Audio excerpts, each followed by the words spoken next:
So Hamed, thank you very much for joining us today. Today we're going to be speaking about a topic which is very close to my heart, creating content in the Salesforce ecosystem. So perhaps you could kick us off by just introducing yourself to the audience. Of course. So my name is Hamed Izadpanah. I lead the architecture practice at IBM, and my main focus is to help our clients to go through the sales cycle and also through to delivery and bring that point of view from the end-to-end point of view. Great, thank you very much. So to kick us off then, in the Salesforce ecosystem, there are loads of content creators. I remember back when I started writing blogs in 2014, there are quite a few prominent Salesforce blogs, and there's just been even more, people are on TikTok now and LinkedIn and every social media platform you can imagine. But why do you think there are so many content creators in the Salesforce ecosystem? Yeah, that's a very good question. And I think it comes down to the size of the ecosystem, and you have lots of different areas that Salesforce covers. And obviously it started as a CRM, but now it covers a lot more. And as a result, you have lots of audience, a big community to come and listen to that. And you see that in your own brand as SFBen. And how do you find it, that all these different people coming in and trying to ask for specific content?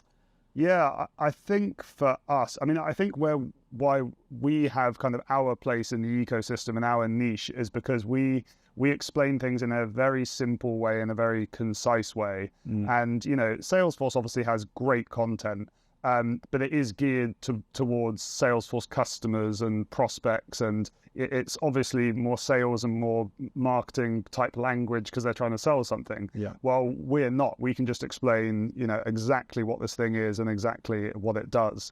But I think every content creator in the ecosystem, generates a certain niche, whether that's a product or a style of delivering content. I don't know if you know Ike Way on LinkedIn. He creates like ridiculous videos with actors and stuff like that. Oh, wow. And he's very much a tongue-in-cheek Salesforce content creator, but still very informative. So he's kind of carved out his niche. So I think it's quite interesting. But I completely agree with you that Salesforce has got so big in terms of products and roles and disciplines, and I think you do need that. The independent content creators to come in and start delivering value to people. And the community has also grown. So if you think about Salesforce coming in late 90s, people who started with Salesforce now probably are a lot older. So you have kind of that generation, and also new generation who want to start their careers in Salesforce are very young and are used to social medias like TikTok. So the whole, not only there are different skills, but also different generations of people using the same platform. And I think it's very interesting to see how kind of different people attack the same problem. Yeah, we actually did some analysis on our audience and saw that about a very large portion of our audience was under 25. Oh, wow. Which is cool, I was quite shocked about. Wow. So, obviously the main platforms for people under 25 is TikTok. Yeah. So we're looking at getting into TikTok at the moment, which fantastic. is a bit alien for me, and it makes me feel very old, but, that's what you've got to do. Yeah, there's always time, to learn it. Yeah, definitely. So Hamed, you are a content creator yourself. Could you maybe give us some insights into your platform and the type of content you're creating? Yeah, of course. So I run a YouTube channel called Salesforce Explained. The idea for it came about when I looked around and I saw a lot of good content on Salesforce learning, but it was either very long or very marketing oriented. So the kind of the niche that I looked at was for either professionals who want to learn about Salesforce, either they want to move to the Salesforce ecosystem, or professionals who want to buy Salesforce, but they really don't want to see a marketing content. They just want to understand it. And because I'm from a kind of an engineering background and I lead the architecture practice, I thought, why not just go about it from an architecture point of view, where you start with an overview of Salesforce, where it covers everything from marketing through to analytics and kind of industry-specific solutions, and then dive into each part of that and show it a demo and also go into kind of details of that part. So I've covered 5 different areas so far, and I'm just working on the other sections such as MuleSoft and commerce and marketing cloud, and the content is pretty much the same, but that's why I started that YouTube channel. So it's more of the niche products then, not necessarily just sales and service, but marketing cloud, commerce. Exactly. So it covers everything. So the first episode starts with the overview of the platform, and the goal was that I want a video that is around 10 minutes, ideally shorter, that covers the topic. And the hardest thing as a content creator that I found was to choose my audience, because because you can create content, and if you don't know your audience and you start to really diverge and go to all these different it's like topics. marketing 101, like you need a niche, otherwise who are you focusing on? Exactly. And I thought that the audience I want to really focus on is people who want to learn about Salesforce, whether it's a specific part of the overview, and they only have 10 minutes to watch something. And they can watch it on even a kind of faster speed if they want to do that.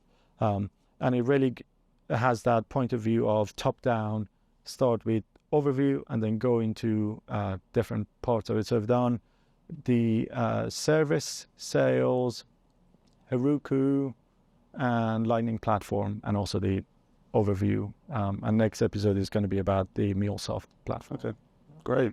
Yeah, I completely get what you mean about the length of videos on YouTube, because we've actually released a new series called Salesforce in 100 Seconds, where we talk about page layouts or record types. Fantastic. Because usually if you go to Google and you type in Salesforce record types, there'll be quite a lot of videos which are about an hour. And I'm not sure you need, maybe if you're diving into real detail on record types, but I think you can understand it in about a minute or and a half, which is what we're going for. I'm on video, and I think the more, as a content creator, you spend time to building a good content, the shorter that content gets, and the more valuable it becomes. And 100 seconds is fantastic. And how do you find the process of creating that content? Is it easy?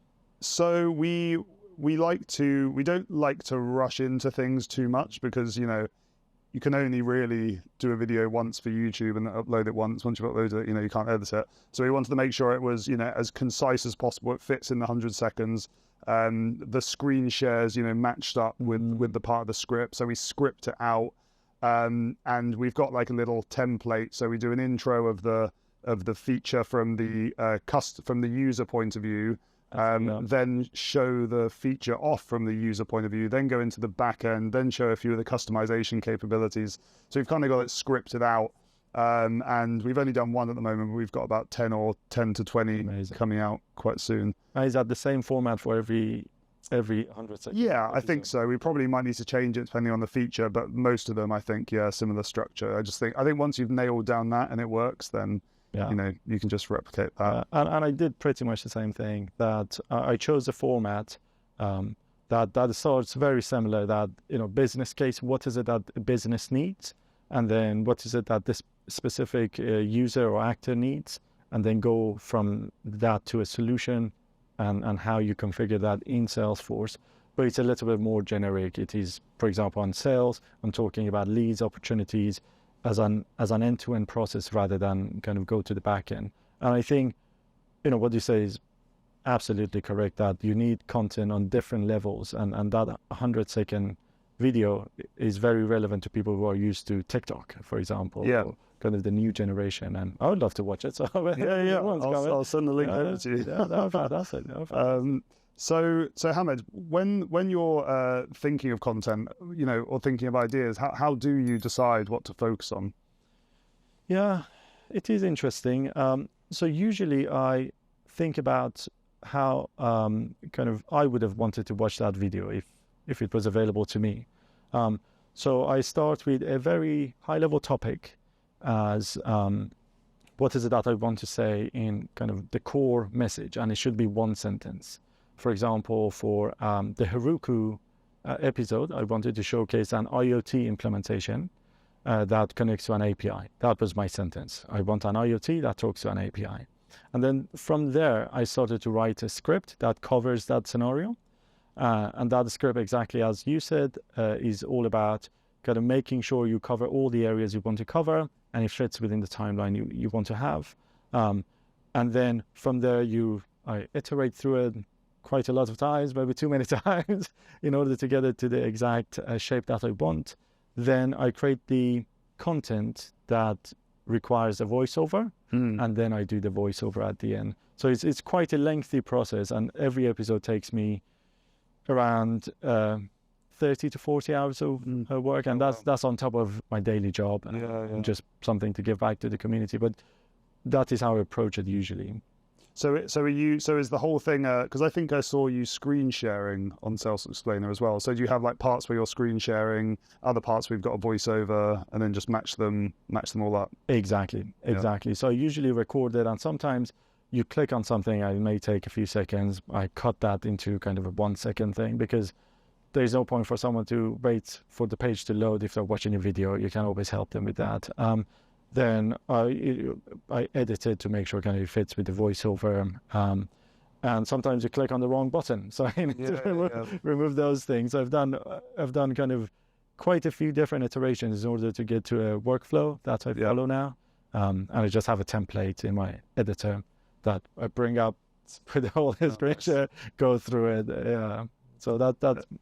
And do you have like a bank of ideas that you can just, a list or something that you can just go in and go, right, I'm going to do that next, or do you just know what or do you have to wait until the idea comes to you, or how does that work? Yeah, that's a very good question. So I would love the community to actually feed into that backlog of items. So I started with a simple idea of top down, I'm going to explain Salesforce, hence the name, Salesforce Explained.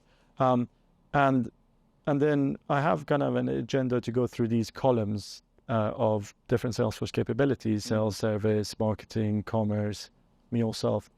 And then as soon as I finish that, I need to choose what is next. So I have some ideas, and the idea is to cover the columns. But I would love to know more about what is it that the community want to hear, whether it is certifications, maybe it's skills, maybe it is careers, what type of careers we're going to have.